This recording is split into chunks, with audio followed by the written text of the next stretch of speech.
The warped segment of Jets fans wallowing in misery followed another fairy tale pushed by Doug Marrone's eternal apologists in the wake of the Jaguars' divisional round win in Pittsburgh Sunday.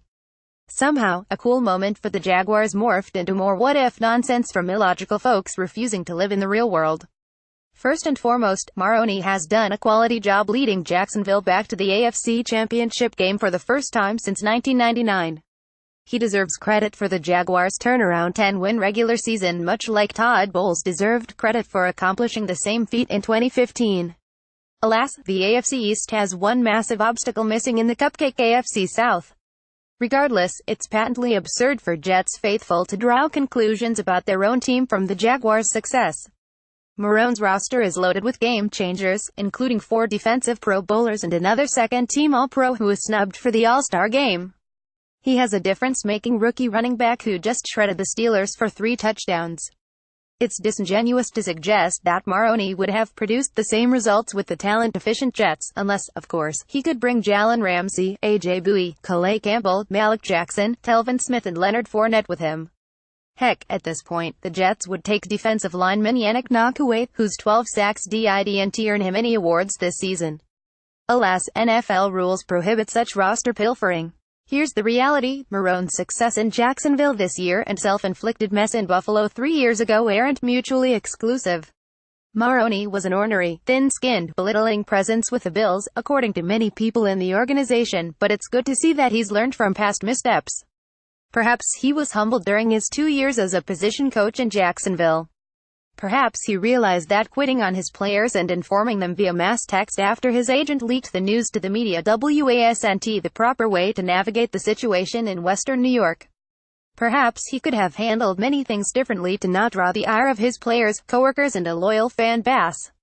No matter what prompted Marrone's personal growth, the circumstances of his departure never made sense. A news report leaked on social media at 6:08 p.m. on December 31, 2014, that Marrone was opting out with 2 years remaining on his Bills contract. We were led to believe that he was taking his $4 million payout and quitting for no reason. The Bills announced the divorce at 6:14 p.m. At 6:17 p.m., the same media outlet that alerted everyone of the opt-out reported that the Jets were the favorites to hire Marrone, who was 15-17 in 2 seasons in Buffalo. In a span of 9 minutes, Marrone left the Bills and became the presumptive next Jets head coach. Downright AP, it would have been easy to turn a blind eye if you wanted to, and it turns out that several apologists' buddies did precisely that, but something was fishy to me. My reporting revealed a true picture of Marrone as a control freak that wasn't particularly well liked in the organization. In the weeks, months and years following that report, it became clear that Marrone had friends in the media willing to craft a bogus smear campaign narrative catering to sheep. None of those pals, mind you, ever produced a shred of reporting to counter the details of the original daily news story. It was more convenient and advantageous to take the lazy approach, defend a buddy and castigate the messenger rather than actually explore this unusual circumstance. How did the Jets' handling of the Marrone situation actually unfold? It depends on who you believe. ESPN New York radio host and childhood friend Michael Kay, who deserves credit for being transparent about his personal relationship with Marrone, tweeted this on Sunday night about the Jets saga. Through back channels, Marrone was told the job was his. However, Marrone claimed in a 2015 ESPN.com article that wasn't the case at all. The ESPN.com excerpt: in his interview this summer, Marrone insisted he did not leave Buffalo thinking he had the Jets' job.